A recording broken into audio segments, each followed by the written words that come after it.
بسم اللہ الرحمن الرحیم لقد جاءکم رسول من انفسکم عزیز علیہ ما عنتم حریص علیکم بالمؤمنین رؤوف رحیم فانتولوا فقل حسبی اللہ لا الہ الا هو علیہ توکلت رب العرش العظیم آمین ثم آمین۔ سورہ بقرہ کا ترجمہ تشریح جاری ہے۔ آیت نمبر 97 سے شروع کرتے ہیں۔ اللہ کے نام سے شروع جو نہایت مہربان ہمیشہ رحم فرمانے والا ہے۔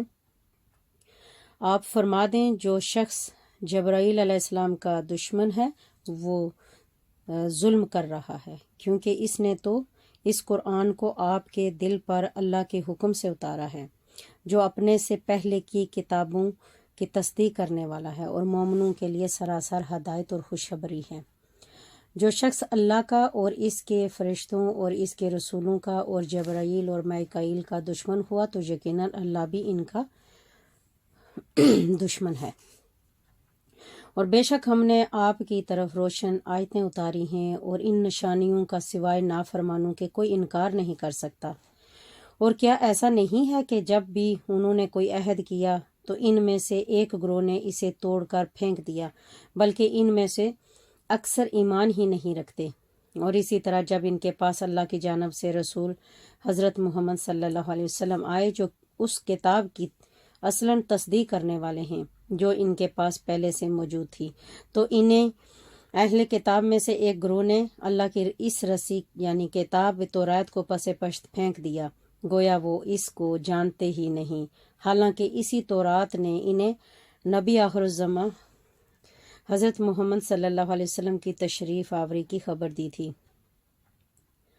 اور وہ یہود تو اس چیز یعنی کہ جادو کے پیچھے بھی لگ گئے تھے جو سلیمان علیہ السلام کے عہد حکومت میں شیاطین پڑھا کرتے تھے، حالانکہ سلیمان علیہ السلام نے کوئی کفر نہیں کیا بلکہ کفر تو شیطانوں نے کیا جو لوگوں کو جادو سکھاتے تھے، اور اس جادو کے علم کے پیچھے بھی لگ گئے تھے جو شہر بابل میں ہاروت اور ماروت نامی دو فرشتوں پر اتارا گیا تھا۔ وہ دونوں کسی کو کچھ نہ سکھاتے تھے، یہاں تک کہ کہہ دیتے تھے کہ ہم تو محض آزمائش کے لیے ہیں، سو تم اس پر اعتقاد رکھ کر کافر نہ بنو۔ اس کے باوجود وہ یہودی ان دونوں سے ایسا منتر سیکھتے تھے جس کے ذریعے شوہر اور اس کی بیوی کے درمیان جدائی ڈال دیتے، حالانکہ وہ اس کے ذریعے کسی کو بھی نقصان نہیں پہنچا سکتے تھے مگر اللہ ہی کے حکم سے۔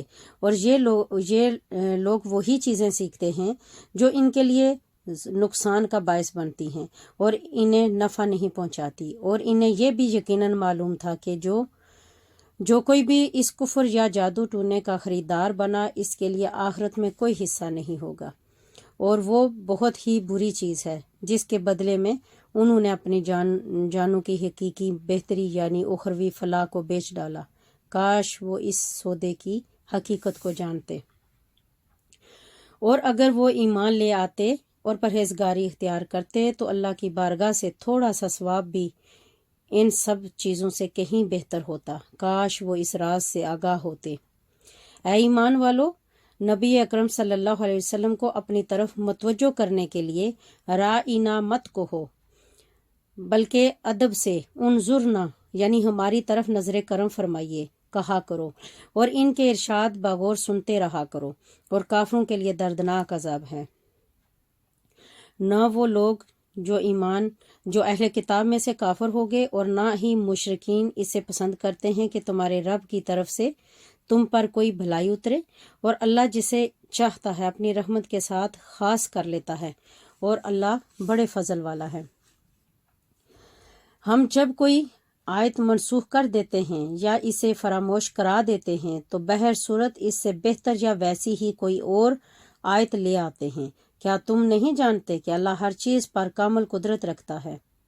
کیا تمہیں معلوم نہیں کہ آسمانوں اور زمین کی بادشاہت اللہ ہی کے لیے ہے، اور اللہ کے سوا نہ تمہارا کوئی دوست ہے اور نہ ہی مددگار؟ اے مسلمانوں، کیا تم چاہتے ہو کہ تم بھی اپنے رسول سے اسی طرح سوالات کرو جیسا کہ اس سے پہلے موسیٰ علیہ السلام سے سوال کیے گئے تھے؟ تو جو کوئی ایمان کے بدلے کفر حاصل کرے پس وہ واقعتاً سیدھے راستے سے بھٹک گیا۔ بہت سے اہل کتاب کی یہ خواہش ہے تمہارے ایمان لے آنے کے بعد پھر تمہیں کفر کی طرف لوٹا دیں، اس حسد کے باعث جو ان کے دلوں میں ہے، اس کے باوجود کہ ان پر حق خوب ظاہر ہو چکا ہے، سو تم درگزر کرتے رہو اور نظر انداز کرتے رہو یہاں تک کہ اللہ اپنا حکم بھیج دے۔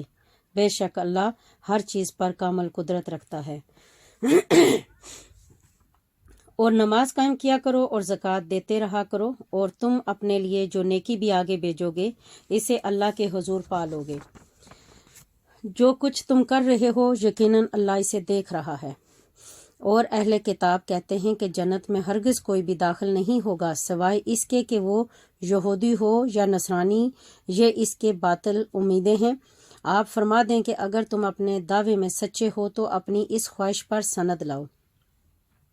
ہاں، جس نے اپنا چہرہ اللہ کے لیے جھکا دیا ہے، خود کو اللہ کے سپرد کر دیا اور وہ صاحب احسان ہو گیا، تو اس کے لیے اس کا اجر اس کے رب کے ہاں ہے، اور ایسے لوگوں پر نہ کوئی خوف ہوگا اور نہ وہ رنجیدہ ہوں گے۔ اور یہود کہتے ہیں کہ نصرانیوں کی بنیاد کسی شے یعنی کہ صحیح عقیدے پر نہیں، اور نصرانی کہتے ہیں کہ یہودیوں کی بنیاد کسی شے پر نہیں، حالانکہ وہ سب اللہ کی نازل کردہ کتاب پڑھتے ہیں۔ اسی طرح وہ مشرک لوگ جن کے پاس سرے سے کوئی آسمانی علم ہی نہیں، وہ بھی انہی جیسی بات کرتے ہیں۔ پس اللہ ان کے درمیان قیامت کے دن اس معاملے میں خود ہی فیصلہ فرما دے گا جس میں وہ اختلاف کرتے رہتے ہیں۔ اور اس شخص سے بڑھ کر ظالم کون ہوگا جو اللہ کی مسجدوں میں اس کے نام کا ذکر کیے جانے سے روک دے اور انہیں ویران کرنے کی کوشش کرے۔ انہیں ایسا کرنا مناسب نہ تھا کہ مسجدوں میں داخل ہوتے مگر ڈرتے ہوئے۔ ان کے لیے دنیا میں بھی ذلت ہے اور ان کے لیے آخرت میں بھی بڑا عذاب ہے۔ اور مشرق و مغرب سب اللہ ہی کا ہے، پس تم جدھر بھی رخ کرو ادھر ہی اللہ کی توجہ ہے، یعنی ہر سمت ہی اللہ کی ذات جلوہ گر ہے۔ بے شک اللہ بڑی وسعت والا ہے، سب کچھ جاننے والا ہے۔ بے شک۔ اور وہ کہتے ہیں اللہ نے اپنے لیے اولاد بنائی ہے، حالانکہ وہ اس سے پاک ہے، بلکہ جو کچھ آسمانوں اور زمین میں ہے سب اسی کی ملک ہے، اور سب کے سب اس کے فرما بردار ہیں۔ وہی آسمانوں اور زمین کو وجود میں لانے والا ہے، اور جب کسی چیز کے ایجاد کا فیصلہ فرما لیتا ہے تو پھر اس کو صرف یہی فرماتا ہے کہ تو ہو جا، بس وہ ہو جاتی ہے۔ اور جو لوگ علم نہیں رکھتے کہتے ہیں کہ اللہ ہم سے کلام کیوں نہیں فرماتا، یا ہمارے پاس براہ راست کوئی نشانی کیوں نہیں آتی۔ اسی طرح ان سے پہلے لوگوں نے بھی انہی جیسی بات کہی تھی۔ ان لوگوں کے دل آپس میں ایک جیسے ہیں، بے شک ہم نے یقین والوں کے لیے نشانیاں خوب واضح کر دی ہیں۔ اے محبوب مکرم صلی اللہ علیہ وآلہ وسلم، بے شک ہم نے آپ کو حق کے ساتھ خوشخبری سنانے والا، ڈر سنانے والا بنا کر بھیجا ہے، اور اہل دوزخ کے بارے میں آپ سے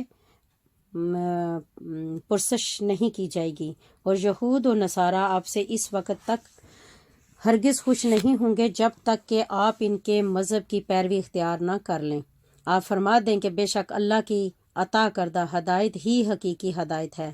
امت کی تعلیم کے لیے فرمایا، اور اگر بفرض محال آپ نے اس علم کے بعد جو آپ کے پاس اللہ کی طرف سے آ چکا ہے ان کی خواہشات کی پیروی کی تو آپ کے لیے اللہ سے بچانے والا نہ کوئی دوست ہوگا اور نہ کوئی مددگار۔ ایسے لوگ بھی ہیں جنہیں ہم نے کتاب دی اور وہ اسے اس طرح پڑھتے ہیں جیسے پڑھنے کا حق ہے، وہی لوگ اس کتاب پر ایمان رکھتے ہیں، اور جو اس کا انکار کر رہے ہیں سو وہی لوگ نقصان اٹھانے والے ہیں۔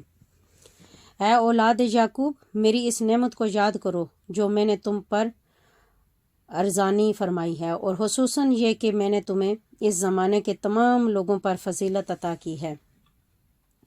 اور اس دن سے ڈرو جب کوئی جان کسی دوسری جان کی جگہ کوئی بدلہ نہ دے سکے گی، اور نہ اس کی طرف سے اپنے آپ کو چھڑانے کے لیے کوئی معاوضہ قبول کیا جائے گا، اور نہ اس کو اذن الہی کے بغیر کوئی سفارش ہی فائدہ پہنچا سکے گی، اور نہ امر الہی کے خلاف انہیں کوئی مدد دی جا سکے گی۔ اور وہ وقت یاد کرو جب ابراہیم علیہ السلام کو ان کے رب نے کئی باتوں میں آزمایا تو انہوں نے وہ پوری کر دیں۔ اس پر اللہ نے فرمایا میں تمہیں لوگوں کا پیشوا بناؤں گا۔ انہوں نے عرض کیا کیا میری اولاد میں سے بھی ارشاد ہوا ہاں مگر میرا وعدہ ظالموں کو نہیں پہنچتا۔ اور یاد کرو جب ہم نے اس گھر خانہ کعبہ کو لوگوں کے لیے رجوع اور اجتماع کا مرکز اور جائے امان بنا دیا، حکم دیا کہ ابراہیم کے کھڑے ہونے کی جگہ کو مقام نماز بنا لو، اور ہم نے ابراہیم اور اسماعیل علیہ السلام کو تاکید فرمائی کہ میرے گھر کو طواف کرنے والوں اور اعتکاف کرنے والوں اور رکوع سجود کرنے والوں کے لیے پاک صاف کر دو۔ اور جب ابراہیم علیہ السلام نے عرض کیا اے میرے رب اسے امن والا شہر بنا دے اور اس کے باشندوں کو طرح طرح کے پھلوں سے نواز دے، یعنی ان لوگوں کو جو ان میں سے اللہ پر اور یوم آخرت پر ایمان لائے۔ اللہ نے فرمایا اور جو کوئی کفر کرے گا اس کو بھی زندگی کی تھوڑی مدت کے لیے فائدہ پہنچاؤں گا، پھر اسے اس کے کفر کے باعث دوزخ کے عذاب کی طرف جانے پر مجبور کر دوں گا، اور وہ بہت بری جگہ ہے۔ اور یاد کرو جب ابراہیم اور اسماعیل علیہ السلام خانہ کعبہ کی بنیادیں اٹھا رہے تھے تو دونوں دعا کر رہے تھے کہ اے ہمارے رب تو ہم سے یہ خدمت قبول فرما لے، بے شک تو خوب سننے والا خوب جاننے والا ہے۔ اے ہمارے رب ہم دونوں کو اپنے حکم کے سامنے جھکنے والا بنا، اور ہماری اولاد سے بھی ایک امت کو خاص اپنے تابع فرما بنا، اور ہمیں ہماری عبادت اور حج کے قواعد بتا دے، اور ہم پر رحمت و مغفرت کی نظر فرما، بے شک تو ہی بہت توبہ قبول فرمانے والا ہے، مہربان ہے۔ آمین ثم آمین، آمین ثم آمین۔